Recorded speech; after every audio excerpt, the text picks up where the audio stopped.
할렐루야. 오늘도 예배 자리에 나오신 모든 성도님들을 주님의 이름으로 축복합니다. 오늘은 나의 인생 말씀, 제 차례가 되었습니다. 앞서 귀한 말씀을 전해주신 목사님들과 동일하게 저도 나의 인생 말씀을 어떤 말씀을 증거하고 또 어떤 은혜를 나눠야 될까 고민하고 또 걱정도 하고 또 기도도 많이 했던 순간이 있었습니다. 그 고민과 기도 끝에 오늘 본문으로 잠잠하라 고요하라 라는 제목을 통해 하나님께서 주시는 그 은혜를 나누기를 소망합니다. 간절히 소망하기는 개인적으로 이 허우영이라는 사람은 어떻게 세상적 기준으로 봤을 때 무의미할 수도 별 의미가 없을 수도 있겠지만, 하나님과 함께한 허우영은 참 은혜가 가득했고 또 기뻤으며 또 하나님의 은혜와 평강이 가득했다라고 고백할 수 있을 것 같습니다. 간절히 바라기는 여러분들의 입술 가운데도 하나님과 함께함이 기쁘고 평강이 가득하고 은혜가 가득하게 하신다는 그 입술의 고백이 가득하기를 간절히 소망합니다. 먼저 오늘 본문을 살펴보면서 나의 인생 말씀을 같이 나누고자 합니다. 오늘 본문에서는 예수님께서 갈릴리 바다에서 자신에게 찾아오시는 많은 사람들에게 많은 비유를 사용하시면서 하나님 나라에 대해서 전파하셨습니다. 다시 말해서 진리를 가르치신 것이죠. 그리고 어떤 연유인지 날이 저물 즈음에 제자들에게 건너편으로 가자고 말씀하십니다. 아마도 이렇게 이동하시는데 배를 타시는 것으로 보아 예수님과 제자들이 배를 탈 때쯤에는 날씨가 좋지 않았을까 생각해 봅니다. 날씨가 좋지 않았다면 예수님과 제자들이 배를 탈 생각을 안 하셨겠지요. 그렇게 좋은 날씨에 건너편까지 잘 도착했더라면 아무 문제 없이 그저 평안하게 이야기가 잘 흘러가는 그런 스토리가 될 뻔했을 것입니다. 그러나 뜻밖의 상황이 펼쳐집니다. 37절입니다. 큰 광풍이 일어나며 물결이 배에 부딪혀 들어와 배에 가득하게 되었더라. 갑자기 큰 광풍이 일어났다라고 성경은 말합니다. 그리고 거센 바람이 불어오는데 이 바람을 통하여서 바닷물이 배에 점점점 차고 되어서 가득하게 되었다. 아마 넘치지 않았을까 그런 생각도 해봅니다. 그로 인해 제자들은 혼란에 빠지게 됩니다. 그렇다면 도대체 어느 정도의 광풍이길래 제자들이 이런 어려움을 겪고 있는 것일까요? 사실 이 역사적으로 또는 과학적으로 갈릴리 바다는 원래 이 돌풍과 이 폭풍우가 잦았던 곳이라고 합니다. 해면보다 약 200m 아래에 있습니다. 이 바다보다 200m 아래에 있고 북쪽으로 한 60km쯤에 헤르몬 산이라는 높은 산이 있습니다. 헤르몬 산에 있는 차가운 공기와 이 갈릴리 바다에서 돌고 있는 따뜻한 바람이 만나게 되면서 수시로 때때로 계속해서 이 돌풍우와 이 폭풍이 작게 일어났다라고 과학적으로 증명이 됩니다. 아마도 이러한 사실은 갈릴리 바다에서 일하는 사람들은 경험과 여러 소문을 통해서 분명히 알고 있는 사실일 것이 분명합니다. 그리고 보니 예수님과 함께 배를 탄 사람 중에 어떤 사람들이 있습니까? 어부 출신들이 있습니다. 다른 바다, 다른 강도 아니라 이 갈릴리 바다 출신들이지요. 누굽니까? 베드로, 안드레, 요한, 야고보, 이 4명이나 되는 어부가 있습니다. 그렇다면 분명합니다. 예수님의 제자 중에 어부 출신들이 있음에도 불구하고 이들은 두려워하고 어려워하고 힘들어한 그런 상황일 만큼 큰 그런 돌풍이 불었다라고 우리는 볼 수 있는 것이죠. 아니, 특별히 37절을 보니 더 큰 위험이 파악될 수 있습니다. 풍랑이 얼마나 센지 파도가 심하게 요동치다 못해서 이제는 배 안에 들어오기 시작한 것입니다. 얼마나 많이 들어왔을까요? 37절 하반절입니다. 배에 가득하게 되었더라 라고 말합니다. 저는 이 장면을 상상해 보았습니다. 만약에 여러분, 우리가 배를 타고 가고 있는데 파도가 배에 자꾸 들어오는 겁니다. 그럼 우리는 어떻게 할까요? 가만히 보고 있겠습니까? 아니죠. 어디 주변에 있는 바가지나 아니면 바구니나 아니면 물을 뜰 수 있는 어떤 것이라도 찾아와서 물을 밖으로 퍼낼 것입니다. 그렇지 않겠습니까? 아마 제 생각에는 그 배를 타고 있는 사람도 그와 같이 하지 않았을까 생각합니다. 당장 생명이 위급하니 주변에 있는 바가지라도, 아니 손을 모아서라도 물을 빨리 퍼내는 거 그들이 할 수 있는 전부였을 것입니다. 그런데도 불구하고 배가 어떻게 되었다고 말하고 있습니까? 배에 물이 가득하게 되었더라.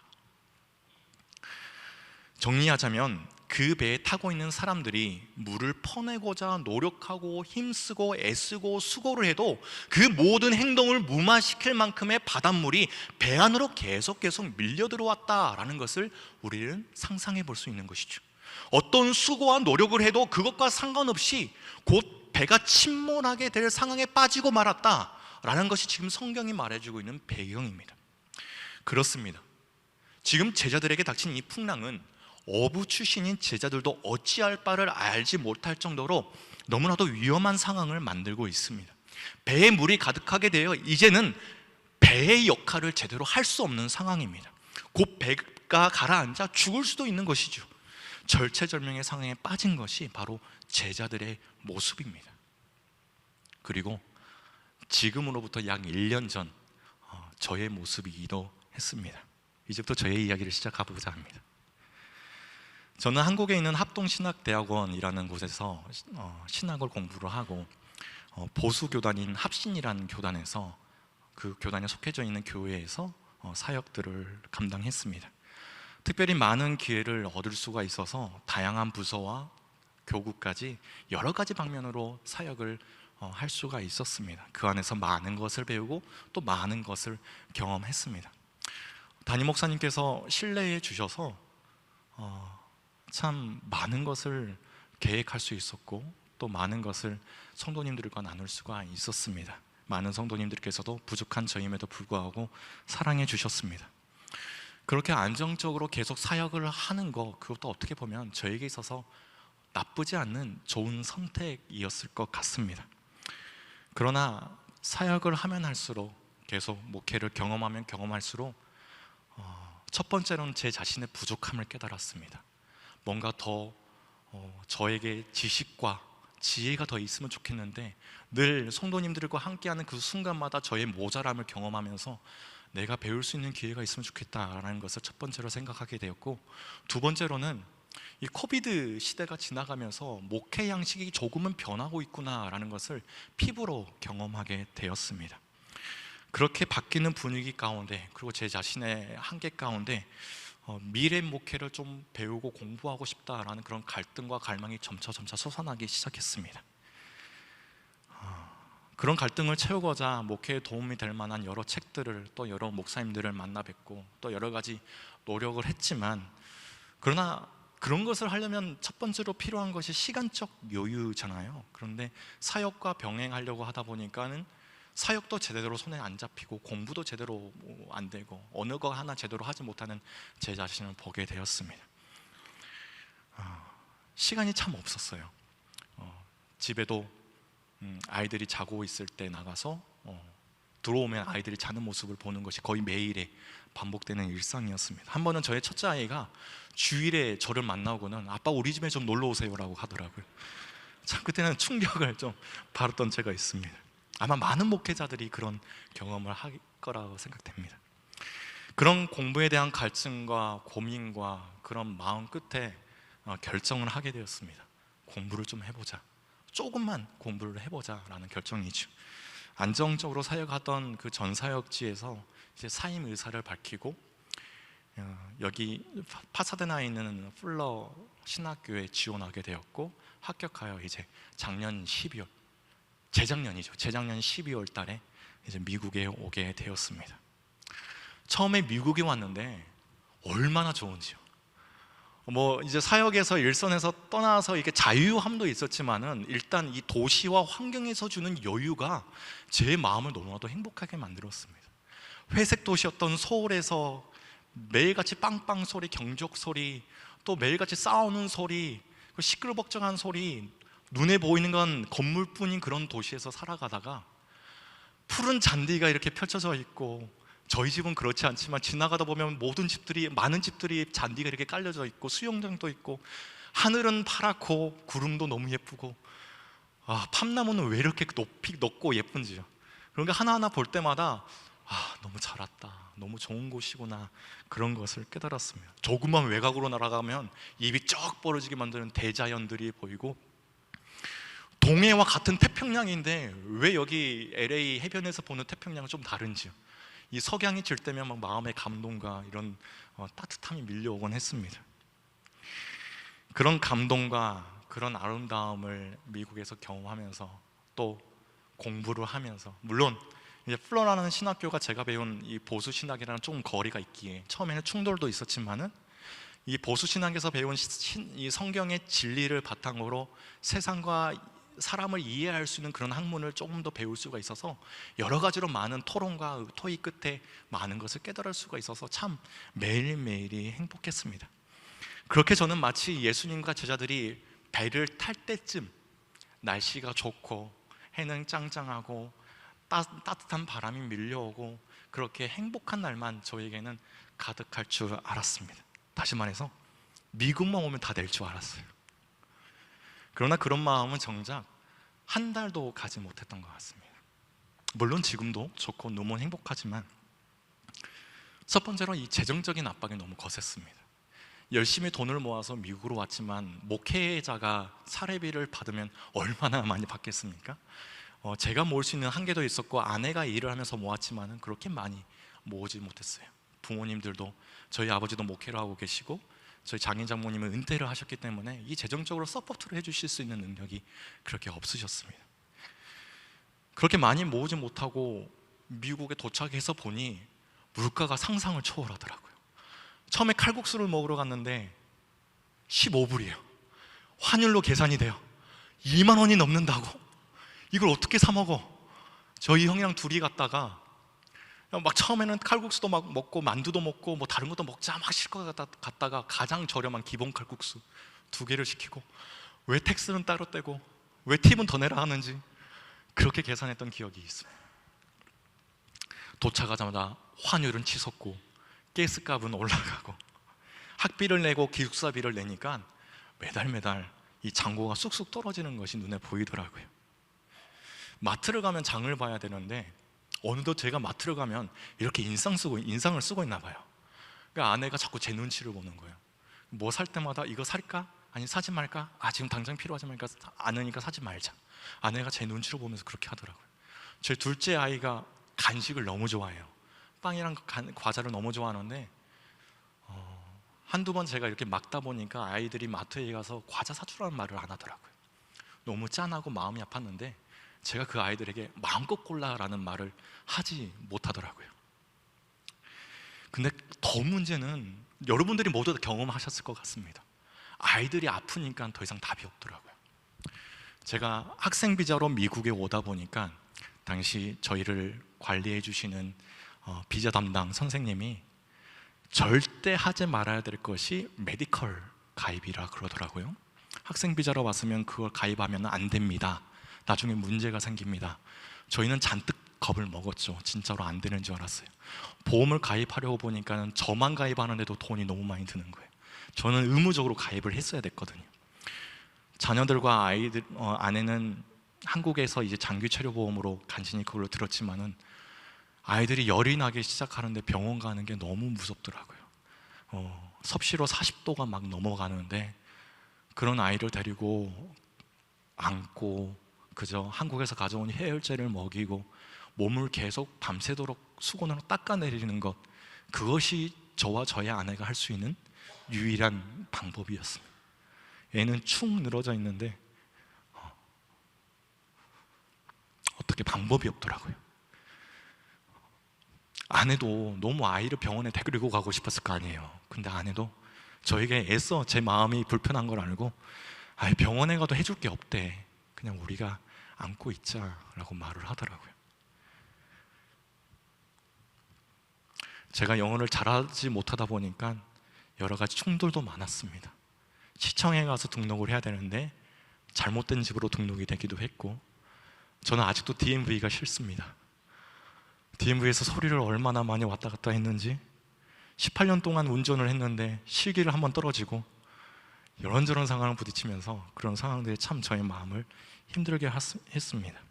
아내와 아이들은 저의 결정에 따라 미국에 왔는데 저는 가장인데 아내도 아이들도 어느 것 하나 마음 편히 하고 싶은 걸 하지 못하는 그런 현실이 저의 마음을 늘 무겁게 만들었습니다. 점차 미국에 와서 기쁜 것보다 조금씩 마음에 짐만 계속 쌓이는 겁니다. 자연이 너무 아름답고 모든 것이 여유로운데 제 마음은 계속 어두워지고 조급해져 갑니다. 오늘의 본문 말씀처럼 여러 문제들이 저의 삶과 생각, 마음속에 들어오게 되어서 열심히 내 힘으로 이것을 이겨내보고자 퍼내고 열심히 빼내고 눈물과 땀으로 노력을 했지만은 전혀 그 노력은 의미가 없다는 듯이 더 큰 문제들이 저의 마음속에 차들어와서 저는 허영이라는 사람은, 허영이라는 아빠와 남편은, 그리고 저 허영이라는 존재는 점차 바닷속으로 가라앉는 그런 기분을 경험했습니다. 침몰 직전이었던 것이죠. 주일마다 교회 가고 때론 답답해서 교회를 찾아가 기도를 하지만 여전히 저의 마음속에는 해결되지 않은 그런 현실의 문제, 그런 답답함의 문제, 환경의 문제, 전혀 보이지 않는 돌파구의 문제가 저의 마음을 꽉 누르고 그저 기도 시간에 주여 소리밖에 안 나오는 거예요. 기도가 안 나오는 거예요. 주여만 하다가 돌아오기 일쑤였습니다. 그러던 도중에 저는 이 오늘 본문 말씀을 묵상하게 되었습니다. 사실 오늘 본문을 예전에도 많이 봤었죠. 그때마다 그저 제자들이 참 미련하다라는 생각했을 뿐입니다. 아니, 지금까지 예수님께서 많은 사역을 하셨고 많은 것을 보여주셨고 많은 말씀을 하셨음에도 불구하고 제자들은 여전히 예수님이 옆에 계심에도 불구하고 얼줄 모르고 두려워하고 무서워하고 있는 거 얼마나 답답합니까? 저도 마찬가지였습니다. 이 사람들 참 미련하구나, 참 부족하구나, 참 답답하구나 라는 생각이 제 마음속에 있을 뿐이었습니다. 하지만 그 묵상을 하는 순간, 이 말씀을 보는 순간 무엇보다도 제자들의 행동이 저에게 마치 정답을 알려주는 것 같았습니다. 무엇입니까? 38절 하반절입니다. 선생님이여, 우리가 죽게 된 것을 돌보지 아니하시나이까? 어떻게 하는 것입니까? 답이 못 찾으니까 그저 예수님께 가서, 답이 없음에도 불구하고 예수님께 가서 예수님 제발 우리 좀 살려주세요, 예수님 나 좀 살려주세요, 예수님 나를 좀 돌아보주세요 라고 외칠 뿐입니다. 다른 미사 요구가 없습니다. 다른 말이 아닙니다. 그냥 살려주세요 라는 말만 했을 뿐입니다. 그렇습니다. 저는 지금까지 예수님을 믿고 있다고 하면서도, 아버님이 목사님이고 여태까지 모태신앙이고 예수님을 만났다고 하면서도 여전히 세상에서 불어오는 여러 풍랑 속에 이리 흔들리고 저리 흔들리고 그저 갈대처럼 흔들리다 못해 지쳐 쓰러집니다. 예수님을 신뢰한다고 하면서도 여전히 내 안에 쌓이는 문제로 언제 가라앉지 몰라 당황해하며 이리저리 다른 방법을 찾아 헤맸습니다. 목사라고 이런저런 설교로 예수님을 믿어야 됩니다, 예수님을 신뢰해야 됩니다, 강권적으로 예수님과 함께 해야 됩니다 라고 수도 없이 설교하고 말씀을 전했음에도 불구하고 저는 저에게 불어오는 그 풍랑 속에서 그저 벌벌 떨고 어떻게 할 줄 몰라, 기도도 할 줄 몰라 그냥 헤매는 모습으로 살아가고 있었던 것입니다. 어떻게든 내 힘으로 물을 퍼내려고 노력해도 헛된 수고만 하고 있었을 뿐입니다. 그러던 제가 깨달은 것입니다. 기도라는 것이 여러 가지 내용을 주님께 내려놓는 것이 아니라 내가 주님 앞에 내던져지는 것이구나, 나를 주님 앞에 내던져야지 그게 예수님께서 받으시는 거구나, 나를 주님께 내어놓아야지 예수님이 일을 하시는 거구나 라는 것을 깨달은 것입니다.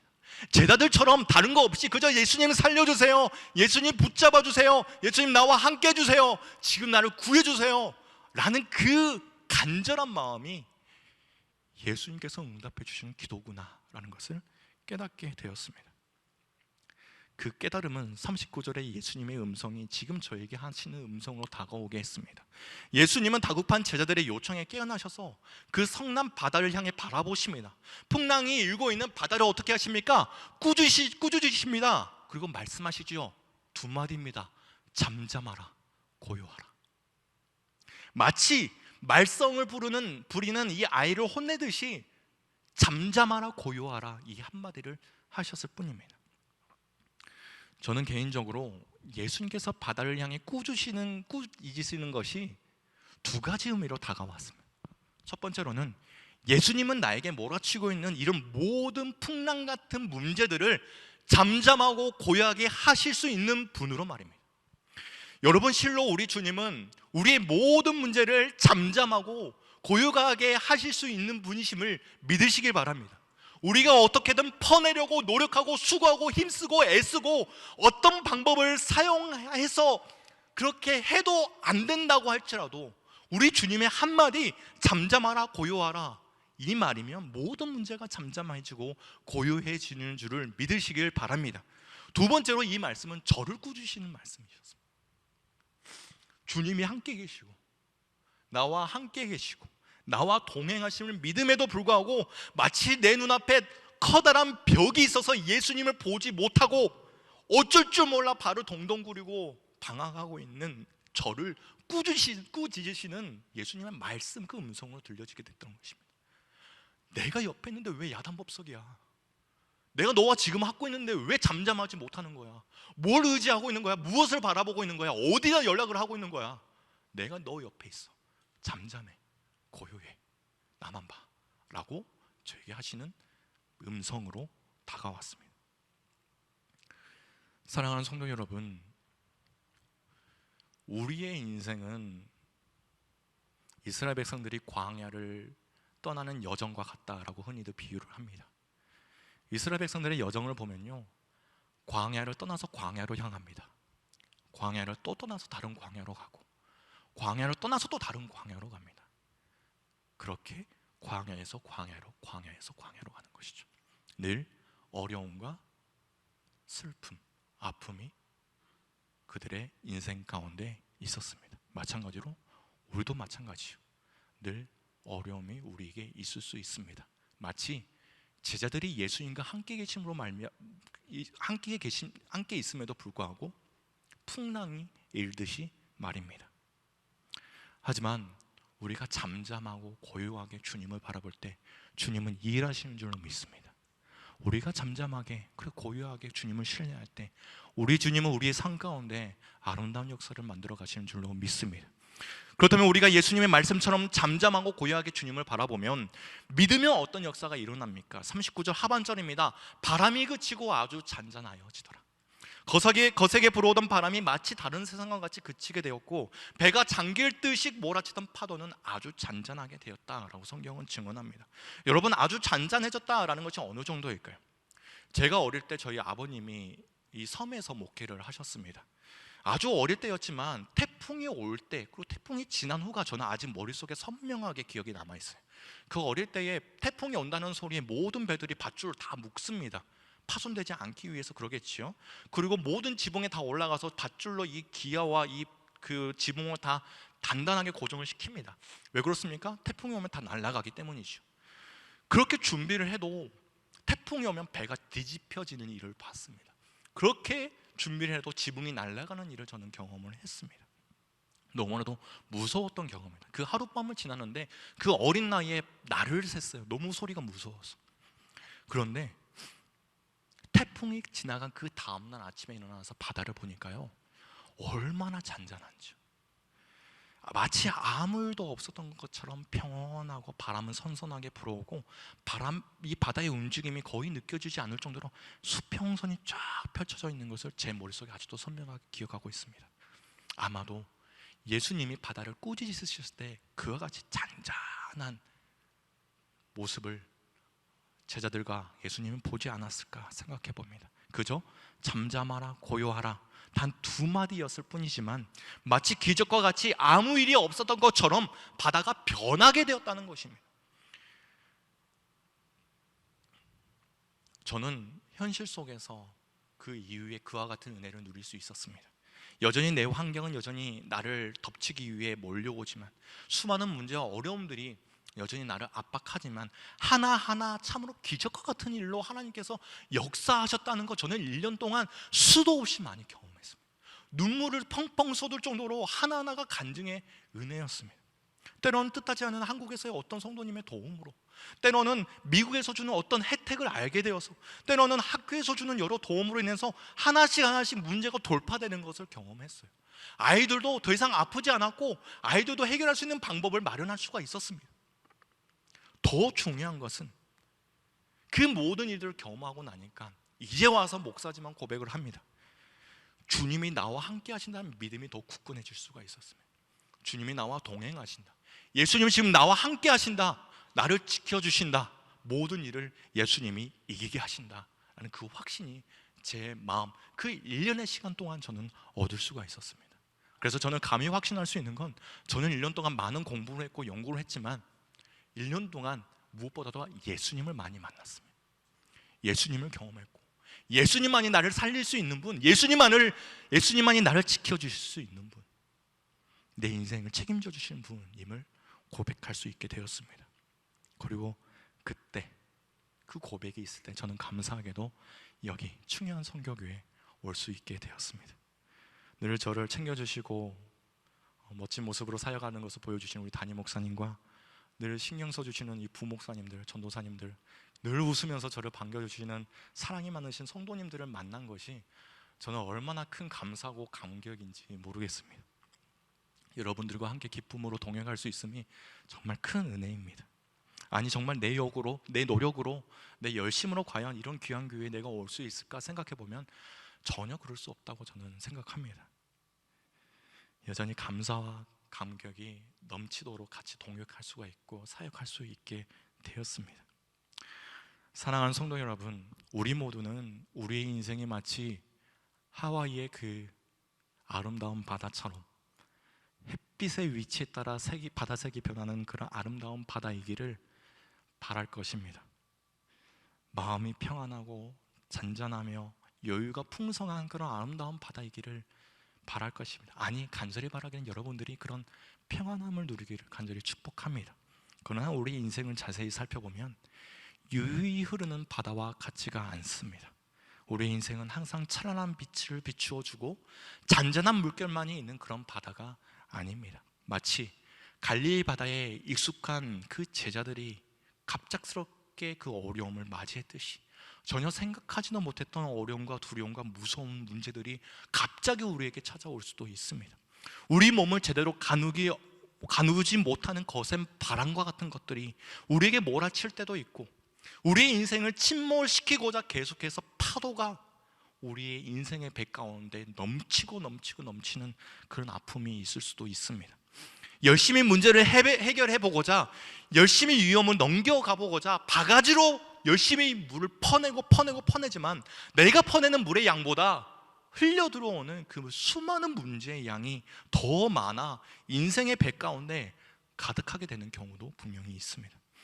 그러나 그러한 상황과 환경에 있다고 할지라도 그런 폭풍, 그런 바닷물을 이길 수 있는 방법이 우리에게 분명히 있음을 믿으시길 바랍니다. 바로 예수님을 찾아가면 된다는 것입니다. 너무 쉬운 것이죠. 우리가 너무 잘 알고 있는 것입니다. 우리가 수도 없이 많이 들었던 말입니다. 하지만 진심으로 예수님을 찾아가길 바랍니다. 진심으로 예수님을 붙드시길 바랍니다. 예수님을 붙들면 됩니다. 예수님을 찾아가면 됩니다. 예수님을 의지하면 됩니다. 어떤 거센 풍랑 같은 문제가 우리에게 다가와 위험하고 두려운 상황이 만들어진다고 할지라도 예수님 나서면 그저 잠잠해질 뿐입니다. 고요해질 뿐입니다. 당장에도 집어삼켰듯이 높은 파도가 나를 향하고 있다고 할지라도 예수님이 함께 하시면 그분의 선하신 뜻대로 오히려 그것을 통해 아름다운 열매를 이루어 가시는 줄로 믿습니다. 말씀을 마치겠습니다. 본문을 살펴보니 이런 상황에 예수님이 제자들에게 요구하시는 것이 단 한 가지 있음을 발견하게 됩니다. 40절입니다. 함께 읽겠습니다. 이에 제자들에게 이르시되 어찌하여 이렇게 무서워하느냐, 너희가 어찌 믿음이 없느냐 하시니. 이 말씀은 예수님이 제자들 향하여 꾸짖으신 것과 같지만 그 이면에는 예수님의 한 가지 요청이 있음을 발견합니다. 무엇입니까? 믿음이 있어야 한다. 너희는 믿음이 없으니 믿음이 있어야 된다. 믿음이 없다라는 것은요, 믿음이 적고 많고를 말하는 것이 아닙니다. 믿음의 여부는 누구를 믿는가, 누구를 믿는가가 중요한 척도입니다. 사랑하는 성도 여러분, 여기서 우리가 돌아봐야 될 것이 있습니까? 나는 과연 문제들 앞에서, 수없이 넘실거리는 그런 문제들 가운데 나는 누구를 믿고 있는가? 물론 세상에서 해결할 길도 있을 것입니다. 핸드폰을 열어서 전화번호부를 바라보면 연락할 사람도 있을 것입니다.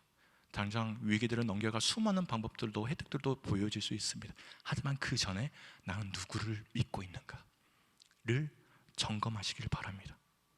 내가 누구를 믿고 있는가를 돌아보고 예수님을 믿는 확신 가운데 있을 때에 지금도 살아 역사하시는 예수님의 은혜가 우리의 모든 문제를 잠잠하게 하시고 고요하게 하시는 놀라운 은혜를 펼쳐 보여주실 줄로 믿습니다.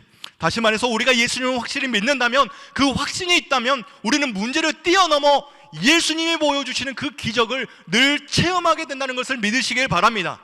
간절히 바라기는 예수님의 질문에 오직 예수님만을 믿습니다. 나는 진심으로 예수님을 신뢰합니다. 내 인생의 주인은 오직 주님이십니다.